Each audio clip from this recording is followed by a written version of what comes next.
అందరికీ నమస్కారం అండి. ఈరోజు మనము వృశ్చిక రాశి వారి యొక్క జాతక ఫలితం తెలుసుకోబోతున్నాము. వృశ్చిక రాశి వారికి జూలై 27 అనగా సోమవారం నాడు వీరి యొక్క జాతక ఫలితం తెలుసుకోబోతున్నాం. అయితే వృశ్చిక రాశి వారు ఎవరైతే ఇప్పుడే కొత్తగా మన ఛానల్ చూస్తున్నారో దయచేసి ఛానల్ సబ్స్క్రైబ్ చేసుకొని వీడియోకి లైక్ చేసి సపోర్ట్ చేయడం మాత్రం మర్చిపోకండి. మరి వీడియోని ఎక్కడ కూడా స్కిప్ చేయకుండా చివరి చూసినట్లయితేనే మీకైతే పూర్తిగా అర్థమవుతుంది. రేపటి రోజున మీ యొక్క రాశి ఫలితాల ప్రకారం మీకు ఏ విధంగా ఉండబోతుందో తప్పకుండా తెలుసుకుందాము. మరి అంతకన్నా ముందుగా ప్రతి ఒక్కరికి కూడా ఏదో సమస్య ఉంటుందండి. సమస్యలు అంటే ఉండవు కదా. మరి ఆ సమస్యల పరిష్కారం కోసం ఎక్కడెక్కడికో వెళ్ళి జ్యోతిష్యం చెప్పించుకొని నిరాశ చెంది ఉంటే ఒక్కసారి మన గురుగారిని కాంటాక్ట్ అవ్వండి. ఓం కంచి కామాక్షి జ్యోతిష్యాలయం అండి. మన గురుగారు తాంత్రిక విద్యతో స్త్రీ పురుష వశీకరణ చేస్తారు. ప్రత్యేకమైన పూజలు చేసి భార్యాభర్తల సమస్యలు, మానసిక సమస్యలు, కుటుంబ సమస్యలు, విద్య, ఉద్యోగం, ఆరోగ్యం ఎటువంటి సమస్యలకైనా 100% పరిష్కారం చూపిస్తారండి. మీరు మన గురుగారు సంబంధించిన ఫోన్ నెంబర్ 9099835894. చాలా నమ్మకమైన గురుగారు. సమస్య మీది పరిష్కారం మాత్రం ఖచ్చితంగా మన గురుగారి దగ్గర అయితే కలదండి. ఒక్కసారి నమ్మకంతో ప్రయత్నించండి. ఇక ఇప్పుడు వృశ్చిక రాశి యొక్క నక్షత్రాలు విశాఖ 4వ పాదము, అనురాధ 1, 2, 3, 4 పాదాలు, జ్యేష్ఠ 1, 2, 3, 4 పాదాల వారు ఈ యొక్క వృశ్చిక రాశి పరిధిలోకి వస్తారు. గ్రహబల ప్రకారము చంద్రబలము అనుకూలంగా ఉంటుంది. మానసిక ధైర్యము, ఆత్మవిశ్వాసం పెరుగుతాయి. కుజబలము ఈ రాశికి అధిపతి కుజుడు అనుకూలంగా ఉండటంతో కొత్త పనులు ప్రారంభించడానికి మంచి సమయం. రవి బలము ఉద్యోగ అధికార సంబంధిత వ్యవహారాల్లో పురోగతి ఉంటుంది. గురుబలము పెద్దలకు ఆశీర్వాదము, సలహా వల్ల సుఫలితాలు పొందుతారు. ఇక శని బలము సహనము, క్రమశిక్షణతో వ్యవహరిస్తే విజయం సాధించే అవకాశం అయితే ఉందండి. ఇక పరిహారపరంగా రేపు రోజున సోమవారం శివాలయంలో పాలు లేదా నీటితో అభిషేకం చేయించండి. ఓం నమః శివాయ మంత్రం జపించండి. ఎర్రని పూలతో శివార్చన చేయండి. అవసరమైన వారికి ఆహారం లేదా పళ్ళు దానం చేయండి. ఇక సోమవారం కాడ పరమేశ్వరుడు ఆరాధన అత్యంత శుభప్రదమండి. బిల్వదళాలతో పూజ చేయడము, శివ పంచాక్షర మంత్రం జపించడం వల్ల కార్యసిద్ధి కలుగుతాయి. మానసిక ప్రశాంత, కుటుంబ శ్రేయస్ కలిగే అవకాశం ఎక్కువగా ఉంది. ఇక రేపు వృశ్చిక రాశి యొక్క అదృష్ట సంఖ్య 9, అదృష్ట రంగు ఎరుపు, శుభ సమయము ఉదయం 7:30 నుండి 9 వరకు. ఇక రేపు రోజున ధైర్యంగా ముందుకు సాగండి. ఆవేశం కంటే సహనంతో వ్యవహరిస్తే మంచి ఫలితాలు పొందుతారు. ఇక రేపటి రోజున ఈ రాశి వారికి ఒక చిన్న ప్రమాదం తలుపు తట్టబోతుందని చెప్పుకోవాలండి. రేపటి రోజున కదలికలు తీవ్రంగా హెచ్చరిస్తున్నాయి. అలాగే ప్రకృతి మీకు ముందే సంకేతాన్ని ఇవ్వబోతుంది. మరి రేపు సంకేతం కనుక మీరు గమనించి ముందుకు వెళ్ళాలి. గమనించకుండా నిర్లక్ష్యం చేయకండి. ఎందుకంటే మీ ధనానికి కొంచెం ముప్పు అనేది కనిపిస్తుంది. మరి అసలు రేపటి రోజున అన్ని రకాల కూడా మీకు ఎదురయ్యేటువంటి సమస్యలు ఏంటి, చిన్ననాటి ప్రమాదం ఏంటి, ప్రకృతి ఇచ్చేటువంటి ఒక సంకేతం ఎలాంటి రూపంలో ఉండబోతుంది అనేది ఈ వీడియో వివరంగా చివరి చూస్తే అర్థమవుతుంది. ఎందుకంటే ఇది ఒక సమస్య. ఈ సమస్య నుండి మిమ్మల్ని ఏ విధంగా కాపాడగలగాలి అనేటువంటి విషయాలన్నీ కూడా పూర్తిగా తెలియజేస్తాం. సహజంగా మీరు చాలా తెలివిగా శ్రమజీవులైతే మీరండి ఏవి పనైనా కానీ చాలా నిదానంగా, చాలా పద్ధతిగా చేస్తారు. కానీ మీలో ఉన్నటువంటి ఒకే ఒక్క బలహీనత ఏంటంటే అంతా నాకు తెలుసు, నాకేం కాదులని అతి నమ్మకం మీలో చాలా ఎక్కువగా కలిగి ఉంటాం అనమాట. అయితే కొన్నిసార్లు దీనివల్ల ఏంటంటే తెలియకుండానే కొన్ని ప్రమాదాలు మీరుగా కొని తెచ్చుకున్న వారు అవుతారు. మీరు దాన్ని లైట్ తీసుకుంటున్నారు. అయితే రేపటి రోజున మీలో ఈ చిన్న నిర్లక్ష్యం మీకు ఒక పెద్ద శత్రువుని తీసుకొచ్చినటువంటి అవకాశం అయితే కనిపిస్తుందండి. గత కొద్ది రోజులుగా మీ యొక్క రాశిచక్రంలో గ్రహాల అనుకూలత అనేది ఏమాత్రం కూడా సరిగ్గా ఉండటం లేదు. మానసిక ఒత్తిడి, శారీరక అలసట మిమ్మల్ని బాగా వేధిస్తున్నాయి. అయితే ఏదో కీడు జరగబోతుందనే ఒక రకమైనటువంటి భయం మీ మనసులో చాలా బలంగా గత కొన్ని రోజులుగా ఏర్పడి ఉంది. సరిగ్గా ఇలాంటి సమయంలో రేపటి మీ రాశిపై ఒక ప్రతికూలమైన శక్తి ప్రభావం అనేది చూపించబోతుందని చెప్పుకోవాలి. ఇప్పుడు అసలు విజయాన్ని అనేది విశ్లేషించినట్లయితే రేపటి రోజున మీకు ఎలాంటి ప్రమాదం అనేది పొంచి ఉంది, దానివల్ల మీకు ప్రకృతి చేయడానికి సంకేతం ఏమిటి, అసలు ఆ చిన్నపాటి ప్రమాదం ఏ రూపంలో వస్తుందంటే జ్యోతిష్ శాస్త్రం గణనాల ప్రకారము రేపటి రోజున ఈ రాశి వారికి 3 రకాల చిన్నపాటి ప్రమాదాలు అయితే పొంచి ఉన్నాయండి.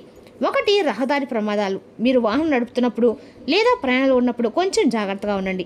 ఎటువారి తప్పుల వల్ల కూడా మీకు చిన్నపాటి గాయాలైనటువంటి అవకాశాలు కనిపిస్తున్నాయి. ఇక మరొకటి చూస్తే ఆర్థికపరమైన మోసాలండి. రేపటి రోజున ఆర్థికపరమైన మోసాలు కూడా జరిగే అవకాశాలు ఎక్కువగా ఉన్నాయి. బాగా నమ్మిన వ్యక్తి ఆఖరి నిమిషంలో మీకు పెద్ద మొత్తంలో హ్యాండ్ ఇచ్చేటువంటి అవకాశం అనమాట. లేదా ఆన్లైన్లో లేదా ఏదైనా కొంచెం మీకు తెలియనటువంటి ఫ్రాడ్ ద్వారా మీ యొక్క అకౌంట్లో ఉన్నటువంటి డబ్బు అనేది ఖాళీ అవ్వటము, ఇటువంటివి జరిగే అవకాశాలు కనిపిస్తున్నాయి. మీ చేతిలో ఉన్నటువంటి డబ్బు మీకు తెలియకుండానే ఖర్చు అయిపోవడము, అలాగే ఆకస్మిక అనారోగ్యము, ఇంట్లో ఉన్నటువంటి పెద్దవారికి మీకు కానీ హఠాత్తుగా చిన్నపాటి అనారోగ్య సమస్యలు కనిపించడము, అంటే ఒక్కసారిగా ఆందోళన వల్ల మీకు బీపీ పెరగడం లాంటి సమస్యలు ఎదురయ్యే అవకాశం బలంగా కనిపిస్తుంది. అయితే మరొక ముఖ్యమైన అంశం ఏంటంటే కనుక ఇది మిస్ అవ్వకుండా తప్పకుండా చూడండి. ఒక రహస్య సంకేతం ఏంటంటే చిన్నపాటి ప్రమాదాలు జరిగే ముందు ప్రకృతి మీకు ఏదైనా కానీ ఒక సంకేతాన్ని ఇవ్వచ్చు. ఎందుకంటే ఇది మీకు ఉన్నటువంటి దైవబలం అండి. రేపటి రోజు చేసినటువంటి మంచి పనులు, మీకున్నటువంటి మంచి మనసు వలన భగవంతుడు మీకు ముందే ఏదైనా ప్రమాదం జరగబోతుందా లేదా ఏదైనా కీడు జరగబోతుందా ముందు మీకు సంకేతంగా ఏదైనా ఫలానా అని చెప్పి జరగబోతుంది, జాగ్రత్తగా ఉండండి. ఈ సమయంలో ఇప్పుడు ఇలా మీకు ఏదో ఒక విధంగా తెలియపరిచే విధంగా ఒక సంకేతాన్ని ఇస్తూ ఉంటాడు. అది చాలా మందికి కూడా ఏంటంటే ఆ దొరకనటువంటి ఒక అదృష్టం అండి. మీకు నిజంగా దైవబలం ఎక్కువగా తోడుగా ఉండబట్టి మీరు ఎన్ని సమస్యలు అలాగే ఎన్ని కష్టాలు ఎదురైనా కానీ చాలా స్ట్రాంగ్గా ఉండాలని చెప్పుకోవాలి. నిలబడి ఉన్నారు, దానికి కారణం భగవంతుడే. కాబట్టి రేపటి ఉదయం నిద్ర లేచింది మొదలు భగవంతుడి కృతజ్ఞతలు చెప్పుకోండి.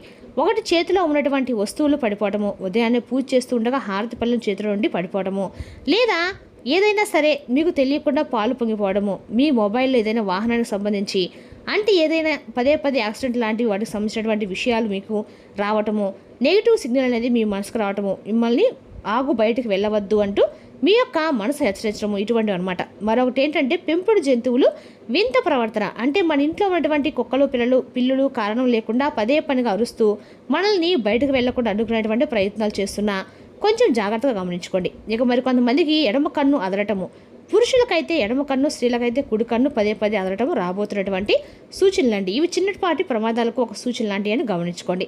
రేపటి రోజున మీకు ఇప్పుడు చెప్పిన వాటిలో ఏ సూచన కనిపించినా కూడా రేపటి రోజు మీరు జాగ్రత్తగా ఉండండి. రేపనే కాదండి, ఎప్పుడైనా సరే మనకి ఏదైనా జరగముందు ఖచ్చితంగా ప్రకృతి మనకు కొన్ని సంకేతాలు అయితే పంపుతూ ఉంటుంది.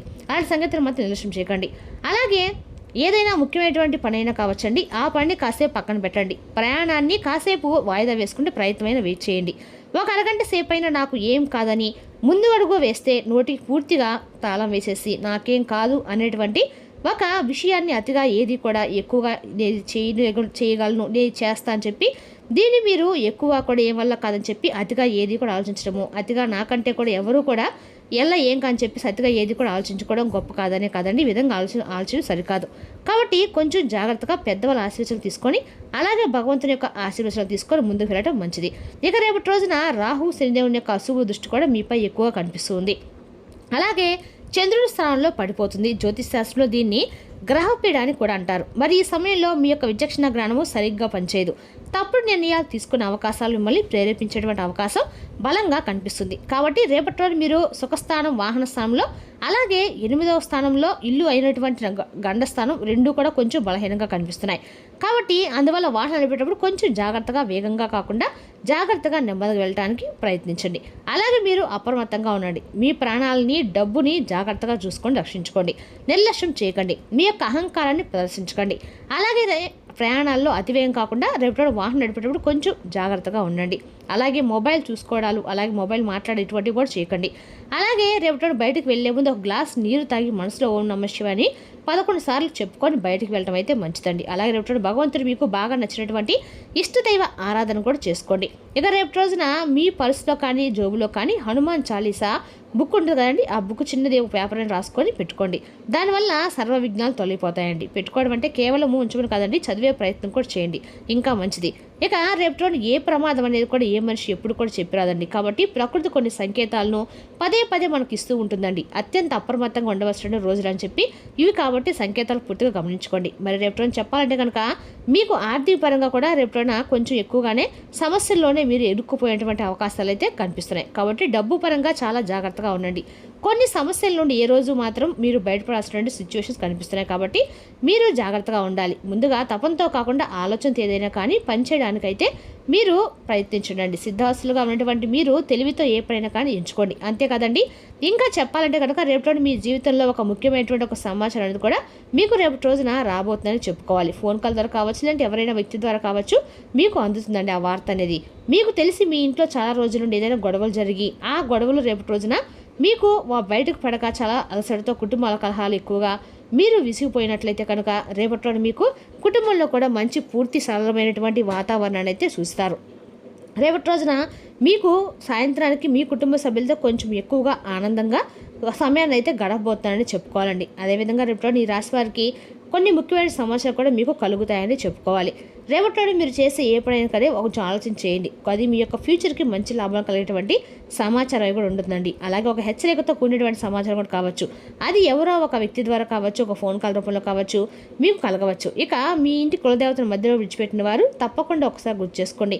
కులదేవత ఆరాధన చేసుకుని అండ కూడా మంచిదండి. అలాగే రేపు ఈ రాశి వారి కన్నా కూడా అనుకూలంగా ఉంది కాబట్టి ఎటువంటి ఆపదలు అక్కడ ఉంటాను కూడా మీ కులదేవత ఆరాధన కూడా చేసుకున్నా కూడా మీకు అది కూడా అనుకూలంగా ఉంటుంది. వాహన ప్రమాదాలు కానీ తెలియనటువంటి డబ్బు సమస్యలు, వేధింపులు, ఇంట్లో కలహాలు ఇటువంటివి జరగడం వల్ల కూడా మనకి ఎక్కువగా కూడా ఇలాంటి సమస్యలు అనేవి మనసు కోల్పోయిన కూడా అవుతా ఉంది. కాబట్టి కులదేవత ఆరాధన చేసుకోండి. అలాగే రేపటి రోజున మీరు వ్యాపారంలో ఉన్న వారికి, వ్యవసాయ రంగంలో ఉన్న వారికి, అక్కడ విద్యార్థులకు రేపటి చాలా అనుకూలంగా ఉంటుంది. అంటే మీరు చేసే పనులు అంతా కూడా రేపటి కొంచెం పాజిటివ్గా ఈ విషయాలు అయితే కనిపిస్తున్నాయండి.